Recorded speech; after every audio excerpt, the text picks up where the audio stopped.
Hello everyone, कैसे आप सभी लोग। आज इस वीडियो में हम जानने वाले हैं राष्ट्रपति के चुनाव की पूरी प्रक्रिया। यानी हम इस वीडियो में जानेंगे कि राष्ट्रपति के चुनाव कैसे होता है और राष्ट्रपति के चुनाव के लिए उम्मीदवार कौन हो सकता है। सो प्लीज़ इस वीडियो को एंड तक देखिएगा। चैनल पर नए है तो चैनल को अभी तक सब्सक्राइब नहीं किया है तो चैनल को जरूर सब्सक्राइब कर लीजिएगा, बेल आइकन को प्रेस कर लीजिए और वीडियो पसंद आए तो लाइक शेयर कमेंट करना बिल्कुल भी मत भूलिएगा। दोस्तों, वर्तमान राष्ट्रपति की अगर हम बात करें तो वर्तमान राष्ट्रपति रामनाथ कोविंद का जो कार्यकाल है वो 24 जुलाई 2022 को समाप्त हो रहा है और चुनाव आयोग द्वारा 18 जुलाई 2022 को नए राष्ट्रपति के चुनाव की तिथि की घोषणा कर दी गई है। यानी अगले राष्ट्रपति के लिए, भावी राष्ट्रपति के लिए जो चुनाव होने वाला है वो 18 जुलाई 2022 को और 21 जुलाई को नए राष्ट्रपति के नाम का ऐलान कर दिया जाएगा। दोस्तों, तो चलिए जान लेते हैं कि राष्ट्रपति का चुनाव कैसे होता है और राष्ट्रपति के चुनाव की प्रक्रिया के बारे में कहाँ बताया गया है। तो दोस्तों, भारतीय संविधान में राष्ट्रपति के चुनाव की प्रक्रिया का वर्णन भारतीय संविधान के आर्टिकल 55 में पूरी तरह से बताया गया है। यानी राष्ट्रपति का चुनाव कैसे होगा, उस चुनाव की पूरी प्रक्रिया का वर्णन भारतीय संविधान के अनुच्छेद 55 में बताया गया। दोस्तों, भारतीय राष्ट्रपति के बारे में अगर हम बात करें तो भारतीय राष्ट्रपति दोस्तों देश और सरकार दोनों का प्रमुख होता है। इसके साथ साथ भारतीय राष्ट्रपति जो दोस्तों होता है वो भारत का प्रथम नागरिक होता है और इसके साथ ही साथ दोस्तों वो तीनों सेनाओं का प्रमुख और तमाम आपातकालीन शक्तियां राष्ट्रपति में ही निहित होती हैं। दोस्तों, तो चलिए जान लेते हैं अब कि राष्ट्रपति के लिए उम्मीदवार कौन हो सकता है। तो भारतीय संविधान के अनुसार दोस्तों भारतीय राष्ट्रपति सबसे पहले भारत का नागरिक होना चाहिए। जैसे कि आप पीछे देख सकते हैं, क्या होना चाहिए, भारत का नागरिक होना चाहिए। उसकी उम्र कम से कम 35 वर्ष या उससे अधिक होनी जरूरी है।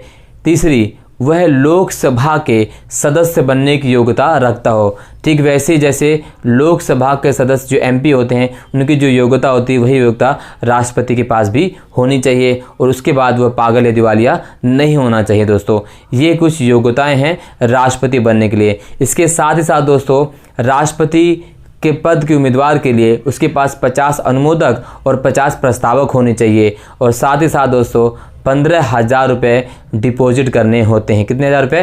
15,000 रुपये। और ये दो प्रस्तावक और अनुमोदक की जो परंपरा है दोस्तों वो भारतीय चुनाव आयोग द्वारा कब लागू की गई थी? 1974 में। ऐसा इसलिए किया गया था क्योंकि ऐसे बहुत सारे लोग राष्ट्रपति चुनाव के लिए आवेदन कर देते थे जो बिल्कुल सीरियस कैंडिडेट नहीं होते थे। तो ऐसे में इस तरह की हरकतों से बचने के लिए, इस तरह की समस्याओं से निपटने के लिए जो इलेक्शन कमीशन ऑफ इंडिया द्वारा 1974 में अनुवादक और प्रस्तावक की संख्या जो है पहले कब कितनी रखी गई थी? पहले अनुवादक 10 और प्रस्तावक भी 10 होते थे। और जो पैसे जमा करने थे पहले दोस्तों वो कितने हुआ करते थे? पहले जो सिक्योरिटी जो डिपॉजिट होती थी वो 2,500 होती थी।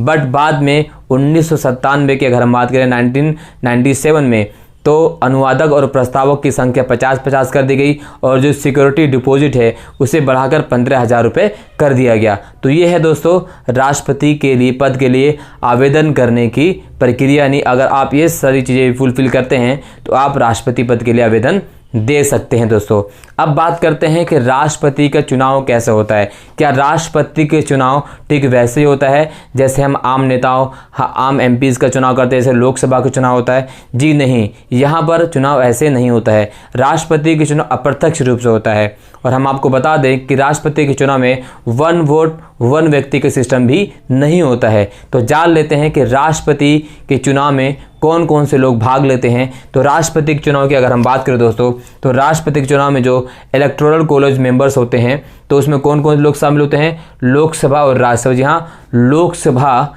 के निर्वाचित सदस्य, राज्यसभा के निर्वाचित सदस्य, दिल्ली और पुडुचेरी के जो निर्वाचित सदस्य होते हैं वो भाग लेते हैं। इसके साथ साथ सभी विधानसभाओं के जो एमएलएज होते हैं वो भी विधानसभाओं के सदस्य राष्ट्रपति के चुनाव में भाग लेते हैं। ठीक है, विधान परिषद के सदस्य और जो है मनोनीत सदस्य वो राष्ट्रपति के चुनाव में भाग नहीं लेते हैं। दोस्तों, ठीक है, तो ये तो हो गया हमारा इलेक्टोरल कॉलेज मेंबर जो राष्ट्रपति के चुनाव में भाग लेते हैं। यानी राष्ट्रपति के चुनाव में दोनों सदनों के निर्वाचित सदस्य, दिल्ली और पुडुचेरी के निर्वाचित सदस्य और साथ ही साथ दोस्तों अगर हम बात करें तो विधानसभाओं के जो सदस्य होते हैं वो भी इस राष्ट्रपति चुनाव में भाग लेते हैं और विधान परिषद के सदस्य इसमें भाग नहीं लेते हैं। यानी इस अगर हम राष्ट्रपति चुनाव की बात करें तो इनका चुनाव आम जनता द्वारा प्रत्यक्ष रूप से नहीं होता, आम जनता द्वारा चुने गए प्रतिनिधियों के माध्यम से अप्रत्यक्ष रूप से राष्ट्रपति के चुनाव किया जाता है। पिछले 2 बार के राष्ट्रपति चुनाव में दोस्तों आपको बता दूं, नोट कर लीजिए, पिछले 2 बार से राष्ट्रपति के चुनाव में जम्मू एंड कश्मीर को शामिल नहीं किया गया है, तो ये आपको पता होना चाहिए। अब बात कर लेते हैं कि इलेक्टोरल कॉलेज कैसा होता है। तो दोस्तों अगर हम इलेक्टोरल कॉलेज की बात करें तो इसमें जो इलेक्टर्स होते हैं दोस्तों वो कौन कौन होते हैं। इसमें अगर हम बात करें तो लोकसभा के 543 मेंबर्स, राज्यसभा के 233 मेंबर, और इसकी बात करें तो एमएलएज 4033। तो टोटल जो इलेक्टर्स होते हैं दोस्तों वो 4809। कितने होते हैं टोटल इलेक्टर्स? 4809। अब दोस्तों अब एमएलए का वोट काउंट कैसे होता है। जैसे हमने कहा कि इसमें 1 वोट 1 व्यक्ति यानी एक आदमी का 1 वोट सिस्टम नहीं होता है। तो अगर हम इलेक्टोरल वोट की सिस्टम की बात करें तो एमएलए का वोट की वैल्यू क्या होती है, तो यहाँ पर आप देख सकते हैं दोस्तों वोट वैल्यू, ठीक है, कैलकुलेशन कैसे की जाती है। तो इसके लिए राज्य की जनसंख्या को राज्य के कुल एमएलए से दोस्तों भाग दिया जाता है। उसके बाद इसमें अगर हम बात करें तो 1000 से दोस्तों इसको जो है गुणा कर दिया जाता है। ऐसे में ये जो प्रक्रिया अपनाई गई थी दोस्तों, ये 1971 के जनगणना के अनुसार ये प्रक्रिया अपनाई गई थी। राज्य की जनसंख्या को राज्य की कुल एमएलए से भाग कर दिया जाता है। उसके बाद जो आता है दोस्तों उसको हम 1000 से जो है गुणा कर देते हैं। अगर हम बात करें, ऐसा नहीं कि हर राज्यों की जो है इलेक्टोरल एमएलए की वोट की संख्या एक बराबर हो, तो ऐसा नहीं है। उत्तर प्रदेश में अगर हम बात करें तो उत्तर प्रदेश में एक एमएलए की कुल वोट की संख्या 208 होती है। अगर हम बात करें तो इसमें महाराष्ट्र की बात करें तो 175 होती है। इसी प्रकार से अरुणाचल प्रदेश की बात करें तो 8 होती है। तो ऐसा नहीं कि सभी स्टेट की इलेक्टोरल वोट्स की संख्या समान होती है, ये वेरी करती है जनसंख्या के आधार पर।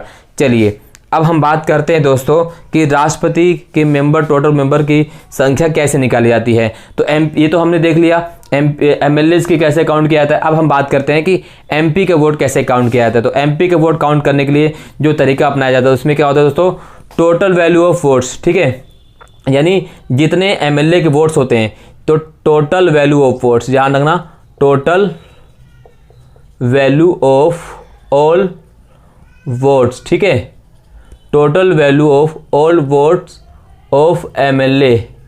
तो एमएलए जितना वोट होता है उसको दोस्तों क्या करते हैं, उसको डिवाइड कर दिया जाता है टोटल मेंबर्स एमपी, जितने भी मेंबर्स होते हैं टोटल नंबर्स ऑफ एमपी से वोट, मतलब इसको डिवाइड कर दिया जाता है।